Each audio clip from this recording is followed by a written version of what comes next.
Hello everyone, welcome you all to Udit pharmacy. आज हम देखेंगे बी फार्मेसी सेकेंड ईयर के फार्मास्यूटिकल जूरिस्प्रूडेंस इस सब्जेक्ट के very important multiple choice question. पर आगे बढ़ने से पहले मेरी आप सबसे रिक्वेस्ट है कि अगर अभी तक आपने उदित फार्मेसी चैनल को सब्सक्राइब नहीं किया है तो प्लीज़ हमारे चैनल को सब्सक्राइब करें।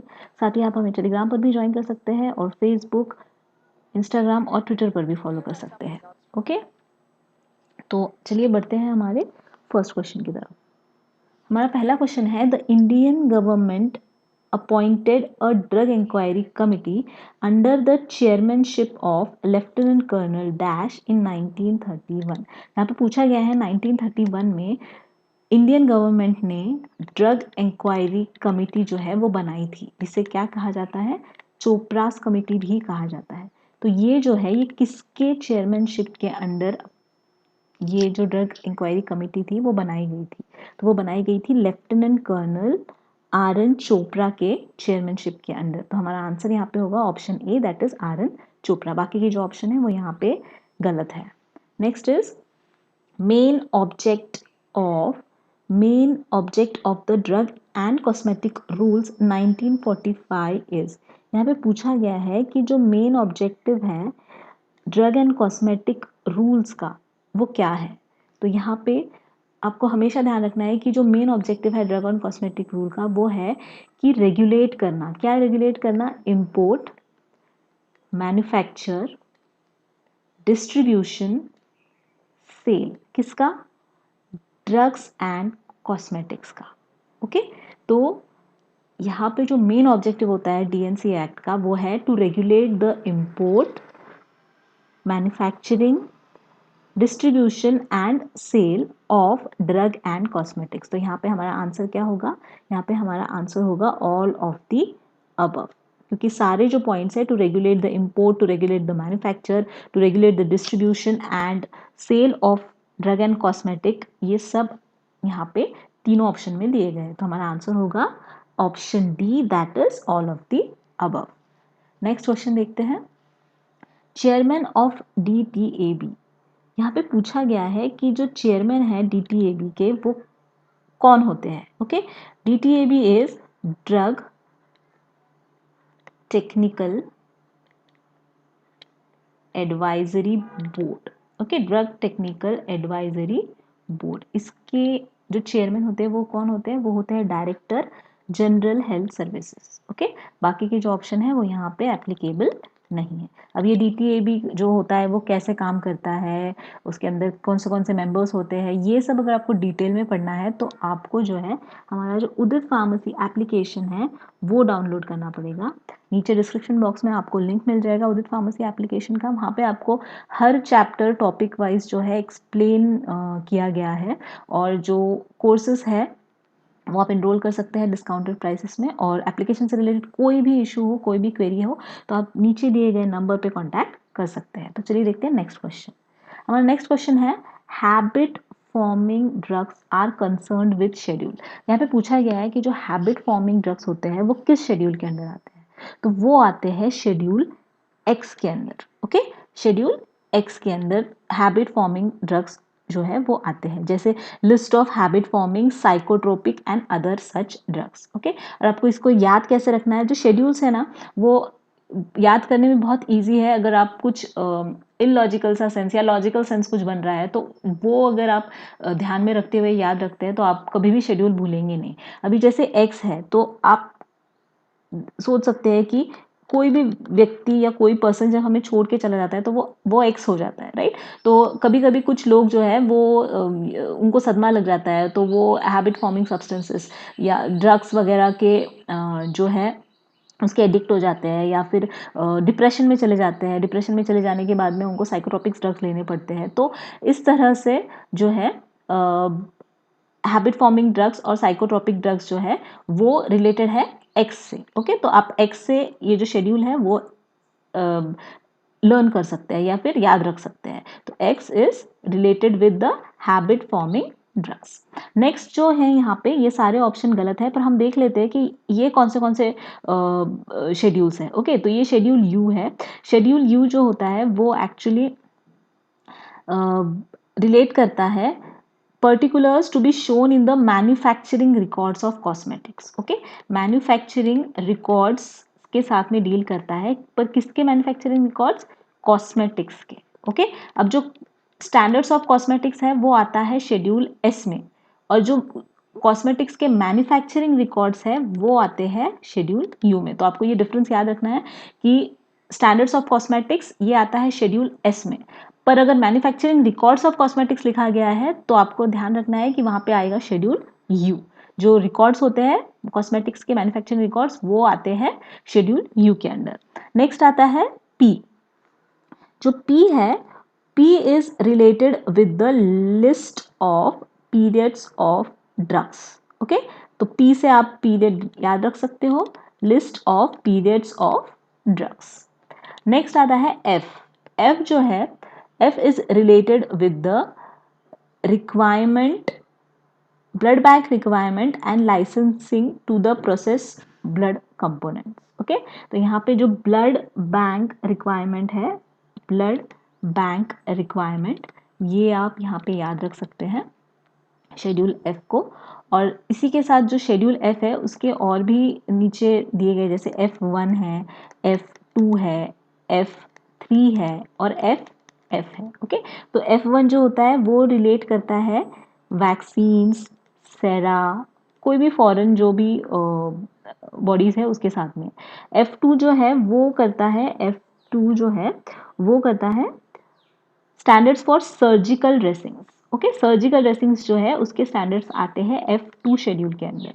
और F3 जो है वो आता है standards for umbilical tapes. Okay, umbilical tapes. तो ये इसके जो स्टैंडर्ड्स है वो F3 में आते हैं. और जो FF होता है, FF का आता है standards for ophthalmic preparation. Okay, ophthalmic preparation के जो स्टैंडर्ड्स होते हैं वो आते हैं FF शेड्यूल के अंडर. तो ये आपको ध्यान रखना है, F1, F2, F3 और FF. तो यहाँ पे हमारा आंसर होगा option A, that is schedule X. It is related with the habit forming drugs. Next देखते हैं, poison act was passed in. यहाँ पे पूछा गया है कि पॉइजन एक्ट जो है वो कब पास किया गया था. तो पॉइजन एक्ट जो है वो पास किया गया था 1919 में. और यहाँ पे जो था, यहाँ पे ये लॉ था, ये क्यों मतलब पास किया गया था कि कोई भी व्यक्ति अगर इंपोर्ट करता है या स्टोर करता है या सेल करता है पॉइजन्स का, तो ये जो लॉ है उसके अगेंस्ट वर्क करेगा. तो इसके अंदर to consolidate and amend the law regulation importation, possession and sale of poisons. Okay, तो यहाँ पे अगर कोई व्यक्ति ऐसा इलीगली पॉइजन्स अगर स्टोर कर रहा है, इंपोर्ट कर रहा है, पजेस कर रहा है, सेल कर रहा है, तो उसके अगेंस्ट जो है जो भी चार्जेस लगेंगे वो आएंगे पॉइजन्स एक्ट के अंदर. तो यहाँ पे जो है हमारा आंसर होगा ऑप्शन सी, दैट इज 1919. बाकी के जो ऑप्शन है, जैसे 1948 में जो है फार्मेसी एक्ट ये पास किया गया था. फार्मेसी एक्ट में क्या था? To regulate the profession of pharmacy. Pharmacy profession का जो स्टैंडर्ड है, स्टेटस है, उसको बढ़ाने के लिए, रेगुलेट करने के लिए फार्मेसी एक्ट जो है 1948 में पास किया गया था. और तभी पीसीआई जो है, जो फार्मेसी प्रोफेशन को रेगुलेट करती है, उसका भी जो है वहाँ पे अपॉइंटमेंट किया गया था. देन 1971, ओके, 1971 जो था उसमें जो एक्ट है वो पास किया गया था MTP, that is medical termination of pregnancy act. Okay, medical termination of pregnancy act जो है वो पास किया गया था 1971 में. 1940 में जो है ड्रग एंड कॉस्मेटिक एक्ट जो है वो पास किया गया था. ओके, तो ये आपको इस तरह से जो ईयर है वो याद रखने हैं. 1971 में medical termination of pregnancy act, जिसके अंदर जो है कोई भी लेडी जो प्रेग्नेंट है, अगर बहुत ज़्यादा कॉम्प्लिकेटेड रीजंस है तो वो अबॉर्शन कर सकती है अंडर दिस एक्ट. पर वो अबॉर्शन कौन करेगा? Registered medical practitioner. ओके, और जो इसके रीजंस होते हैं MTP के, वो भी बहुत सारे थे. जैसे अगर कुछ सीवियर कंडीशन होगी, बहुत एक्सट्रीम कंडीशंस होगी, तभी जो है रजिस्टर्ड मेडिकल प्रैक्टिशनर ये जो टर्मिनेशन है प्रेगनेंसी का वो कर सकता है. ओके, तो ये सारा जो है ये सब आता है MTP एक्ट में जो पास किया गया था 1971 में, और यहाँ पे जो है 1940 में ड्रग एंड कॉस्मेटिक एक्ट जो है वो पास किया गया था, जिसके अंदर जो हमने पढ़ा कि मेन ऑब्जेक्टिव क्या था, to regulate the import, manufacture, sale and distribution of drug and cosmetics. और 1919 में जो है हमारा यहाँ पे पॉइजन एक्ट जो है वो पास किया गया था। तो हमारा आंसर यहाँ पे है option C, that is 1919। Then next आता है standards for disinfectant fluids is given in. यहाँ पे पूछा है कि डिसइंफेक्टेंट फ्लूइड्स जो है उसका स्टैंडर्ड किस शेड्यूल के अंदर दिया गया है, तो वो उसका आंसर है यहाँ पे शेड्यूल ओ। ओके, तो यहाँ पे आपको ये कैसे याद रखना है शेड्यूल ओ, कि हमें पता है डिसइंफेक्टेंट कौन से होते हैं, एक होता है लाइजॉल, एक होता है डेटॉल। तो इसमें जो ओ है वो आपको ध्यान में रखना है। तो ये जो ओ है इससे आपको शेड्यूल ओ याद रहेगा। लाइजॉल में भी ओ आता है, डेटॉल में भी ओ आता है। तो डिसइंफेक्टेंट फ्लूइड जो है उसका जो स्टैंडर्ड है या फिर इसके रिलेटेड जो भी चीज़ है वो आती है शेड्यूल ओ के अंदर। शेड्यूल डब्ल्यू जो है it is related with the manufacturing of and distribution of drugs under generic name only. Okay, तो यहाँ पे जो है जेनेरिक वर्ड आपको, कीवर्ड आपको याद रखना है। ओके, जेनेरिक नेम के अंडर ही जो ड्रग है वो मार्केटेड होने चाहिए। डिस्पेंसिंग जो है, मार्केटिंग जो है ड्रग की, वो जेनेरिक नेम के अंडर ही होनी चाहिए। शेड्यूल एच जो है, अब एच से याद रख सकते हो handwritten. Okay, H for handwritten. और हैंड रिटन क्या होता है, हमने फार्मास्यूटिक्स 2 में पढ़ा है, हैंड रिटन होते हैं हमारे प्रिस्क्रिप्शंस। तो यहाँ पे जो ड्रग्स है वो सिर्फ प्रिस्क्रिप्शन के बेसिस पर ही दिए जाएंगे। ऐसे ड्रग्स जो होते हैं वो होते हैं शेड्यूल एच ड्रग्स। ओके, तो आप इस तरह से इसको रिलेट करके याद रख सकते हैं। और यहाँ पे आता है वाई। वाई जो है it is related with the clinical trials. Okay, guidelines, requirements of clinical trials for the transport, import and manufacture of new drugs. तो यहाँ पे वाई जो है सबसे लास्ट जो है वो हमारा शेड्यूल है। ए टू वाई हमारे पूरे शेड्यूल है, तो वाई जो आता है वो सबसे लास्ट में आता है।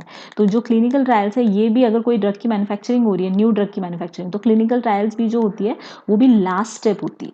ओके, तो इस तरह से आप याद रख सकते हो कि वाई जो शेड्यूल है उसके अंदर जो क्लिनिकल ट्रायल्स है उसका स्टडी किया जाता है, उसके स्टैंडर्ड्स, जो भी क्लिनिकल ट्रायल्स के स्टैंडर्ड्स है, रिक्वायरमेंट्स है, गाइडलाइंस है, सब जो है वो शेड्यूल वाई के अंदर आता है। तो इस तरह से आप रिलेट करके शेड्यूल्स लर्न कर सकते हो। Next is which schedule prescribed standards for cosmetics. यहाँ पे पूछा गया है स्टैंडर्ड्स फॉर कॉस्मेटिक्स कौन से शेड्यूल के अंडर प्रिस्क्राइब किया गया है, तो हमारा आंसर है यहाँ पे शेड्यूल एस। ओके, तो आप ऐसे याद रख सकते हो, कॉस्मेटिक्स में जो एस आ रहा है उससे आप एस याद रख सकते हो। तो यहाँ पे और एक चीज़ आपको याद रखनी है कि अगर इन कॉस्मेटिक का जो मैन्युफैक्चरिंग रिकॉर्ड है उसका स्टैंडर्ड जो है वो आता है शेड्यूल यू में। ओके, तो आपको ये ध्यान रखना है कि standards for cosmetics schedule S है और मैन्युफैक्चरिंग रिकॉर्ड्स जो है कॉस्मेटिक्स के वो आते हैं यू शेड्यूल में। Then next is schedule T. Okay, T है, तो ये जो है ये ऑप्शन तीनों भी गलत है यहाँ पे। तो हमारा आंसर यहाँ पे शेड्यूल एस है।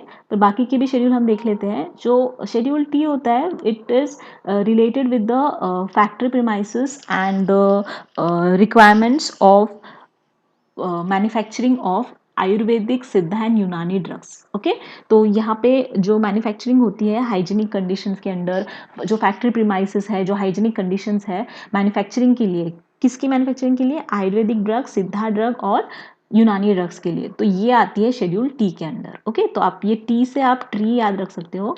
ट्री जो होता है, जो भी आयुर्वेदिक है, यूनानी है, सिद्धा है, वो ऑलमोस्ट प्लांट सोर्सेस से ही लिया जाता है। ओके, तो इस तरह से आप याद रख सकते हो कि शेड्यूल टी जो है यहाँ पे फैक्ट्री प्रीमाइसेस और हाइजीनिक कंडीशंस जो है मैन्युफैक्चरिंग की वो देखी जाती है, रिक्वायरमेंट्स, और किन किन प्रोडक्ट्स की, आयुर्वेदिक, सिद्धा और यूनानी प्रोडक्ट्स की, और ये हमको मिलते हैं ट्री से। ओके, तो आप इस तरह से टी याद रख सकते हो, T for tree. Then R, R जो है it is related with the standards of condoms. Okay, तो जो कॉन्डोम्स होते हैं वो बने होते हैं रबर के। तो यहाँ पे जो है आप याद रख सकते हो कि आर फॉर रबर, रबर से क्या बनता है, कॉन्डोम्स। तो शेड्यूल जो है आर वो रिलेट करता है standards for condoms. Then next is schedule J. Okay, J जो है वो शेड्यूल के अंडर आती है कुछ ऐसी डिजीजेस जो कि इनक्योरेबल है, मतलब जो क्योर नहीं हो सकती है पूरी तरह से या फिर बहुत डेंजरस है। तो आप जे से आप याद रख सकते हो जानलेवा। ओके, जानलेवा जो बीमारियां है वो इस शेड्यूल जे के अंदर आती है। और यहाँ पे जो है लिस्ट ऑफ डिजीजेस होती है, एलिमेंट्स होती है, ऐसी डिजीजेस जो कि कोई भी ड्रग क्लेम नहीं कर सकता कि वो पूरी तरह से उसको क्योर कर सके। ओके, तो ये आता है इनक्योरेबल डिजीजेस, जो है लिस्ट ऑफ इनक्योरेबल डिजीजेस, ये आता है शेड्यूल जे के अंडर। अब इनक्योरेबल डिजीजेस को आप जानलेवा डिजीजेस से भी याद रख सकते हो, तो जे फॉर जानलेवा, तो इस तरह से आप इसको याद रख सकते हो। Next is the magic remedies act was pass in the year. Okay, magic remedies act जो है वो कौन से ईयर में पास किया गया था, यहाँ पे पूछा गया है। मैजिक रेमेडीज एक्ट जो है वो कौन से ईयर में पास किया गया था, तो यहाँ पे हमारा आंसर है drug and magic remedies act was passed in 1954। Okay, 1954 में जो है drug and magic remedies act pass किया गया था, और इसका मेन ऑब्जेक्टिव क्या था, टू प्रोहिबिट और to ban the advertising of the drugs that claim to have a magical properties. ऐसे ड्रग्स जो क्लेम करते हैं या उनकी एडवर्टाइजिंग हो रही है कि जो क्लेम करते हैं कि उनमें कुछ चमत्कारिक या मैजिकल प्रॉपर्टीज है, ऐसे अगर एड्स वगैरह कुछ होंगे तो उन पे बैन लगाना है। ओके, तो ये सब जो फैक्टर्स थे ये आते थे मैजिक रेमेडीज एक्ट के अंडर। तो ये पास किया गया था 1954 में। ओके, तो यहाँ पे जो बाकी के जो है एक्ट्स वो भी हम देख लेते हैं कि 1955 में जो है वो पास किया गया था medicinal and toilet preparation act. Okay, 1955 जो है यहाँ पे किया गया था medicinal and toilet preparation act. तो इसके अंदर जो है जो भी मेडिसिनल और टॉयलेट प्रिपरेशन है वो अगर उनमें अल्कोहल है या फिर उनमें नार्कोटिक्स है या जैसे ओपियम है या फिर हेम्प है, अगर ऐसे कुछ सब्सटेंसेस इन मेडिसिनल या टॉयलेट प्रिपरेशंस में है तो उस पर एक्साइज ड्यूटी लगेगा। तो ये इस वजह से जो है ये एक्ट पास किया गया था कि जो भी यहाँ पे मेडिसिनल प्रोडक्ट्स या टॉयलेट प्रिपरेशंस में अल्कोहल या फिर नार्कोटिक्स अगर यूज हो रहे हैं तो वहाँ पे जो है एक्साइज जो है वो लगाया जाएगा, collection of duties of excise उस पर लगाया जाएगा। तो ये था 1955 में medicinal and toilet preparation act. Next आता है 1985। ओके, तो 1985 में जो है वहाँ पे जो है पास किया गया था, 1985 का कोई एक्ट नहीं है आई गेस, तो 1970 का है, 1985 में जो है वहाँ किया गया था narcotic and psychotropic act. Okay, narcotic and psychotropic drug act, psychotropic drug. इसके अंदर जो है कोई भी पर्सन अगर पजेस कर रहा है, मैन्युफैक्चर कर रहा है, कल्टीवेट कर रहा है, सेल कर रहा है, परचेस कर रहा है, ट्रांसपोर्ट कर रहा है, स्टोर कर रहा है या कंज्यूम कर रहा है नार्कोटिक या साइकोट्रोपिक ड्रग, तो उनको प्रोहिबिट करना, तो ये जो था ये एक्ट के अंडर आता था। तो ये पास किया गया था 1985 में। और 1970 में जो है वहाँ पे पास किया गया था इंडियन पेटेंट एक्ट। ओके, 1970 में जो है यहाँ पे इंडियन पेटेंट एक्ट, इस एक्ट के अंदर अगर कोई भी नया इन्वेंशन हुआ है या नई प्रोसेस इन्वेंट हुई है तो उसको जो है पेटेंट करना है ताकि कोई उससे फ्रॉड ना कर सके, कोई उसे कॉपी ना कर सके। तो इसकी वजह से जो है ये एक्ट यहाँ पे पास किया गया था, Indian patent act. New discoveries के लिए, इन्वेंशंस के लिए, न्यू प्रोसेसेस के लिए यहाँ पे पेटेंट करना है। तो इससे रिलेटेड जो था ये एक्ट पास किया गया था 1970 में। तो नेक्स्ट हमारा क्वेश्चन देखते हैं, DPCO. DPCO is abbreviated as, DPCO का फुल फॉर्म पूछा गया है यहाँ पे। तो डीपीसीओ का फुल फॉर्म है drug price control order. Okay, drug price control order जो है ये इसका फुल फॉर्म है। और ये जो ड्रग प्राइस कंट्रोल ऑर्डर है ये एक एक्ट ही है जो कब पास किया गया था, जिसे डीपीसीओ, डीपीसीओ एक्ट भी कहा जाता है। ये कब पास किया गया था, ये किया गया था 1995 में। और इसका मेन ऑब्जेक्टिव क्या था कि regulate the price of the drug. Okay, main objective क्या है यहाँ पे, to regulate the price of drugs. किसी भी ड्रग का प्राइस या फॉर्मुलेशन का प्राइस रेगुलेट करना इस एक्ट के अंडर आता है। तो DPCO it stands for drug price control order. अब हमारा लास्ट क्वेश्चन देखते हैं। Retail price of the formulation is calculated by the government. अब ये जो DPCO है, जहाँ पे जो है प्राइसेस जो है वो फिक्स की जाती है, रेगुलेट की जाती है, तो वो कैसे की जाती है? बाय अ फॉर्मूला, और वो फॉर्मूला दिया है गवर्नमेंट ने। ओके, रिटेल प्राइस का फॉर्मूला जो हम देखते हैं MRP, right, manufacturing retail price, तो वो कैसे कैलकुलेट की जाती है? वो की जाती है, एक सेकेंड, MRP। तो MRP is manufacturing retail price. ये कैसे कैलकुलेट की जाती है? वो की जाती है एक फॉर्मूला से। तो हम वो फॉर्मूला यहाँ पे पूछा गया है कि कौन सा फॉर्मूला है, तो वो है RP, that is retail price is equal to MC, that is material cost plus conversion cost, okay, plus packing material plus packing charges into 1 divided by MAPE। Okay, MAPE क्या है? Maximum allowable post manufacturing expenses divided by 100 plus ED मतलब excise duty. Okay, excise duty. तो यहाँ पे है हमारा जो formula RP it stands for retail price. Okay, retail price कैसे कैलकुलेट किया जाता है? Material cost plus conversion cost, मतलब उसको कन्वर्ट करने में, मटेरियल को फॉर्मुलेशन में कन्वर्ट करने के लिए कितना कॉस्ट लगा, प्लस जो पैकिंग मटेरियल है उसके लिए कितना कॉस्ट गया, और फिर आता है plus packing charges, okay, into 1 plus map by 100 into excise duty. ये है फॉर्मूला हमारे रिटेल प्राइस कैलकुलेट करने का। किसी भी फॉर्मुलेशन का अगर रिटेल प्राइस कैलकुलेट करना है तो ये जो है ये फॉर्मूला फॉलो किया जाता है और फिर रिटेल प्राइस कैलकुलेट किया जाता है। सो आई होप कि आपको सारे क्वेश्चंस जो है वो अच्छी तरह से समझ आ गए होंगे। और अगर आपको ये सब्जेक्ट डिटेल में पढ़ना है तो आप हमारे उदित फार्मेसी एप्लीकेशन को डाउनलोड कर सकते हैं। नीचे डिस्क्रिप्शन बॉक्स में आपको लिंक मिल जाएगा, और बाकी आप हमें सारे सोशल मीडिया प्लेटफॉर्म्स पे फॉलो भी कर सकते हैं। Thank you so much.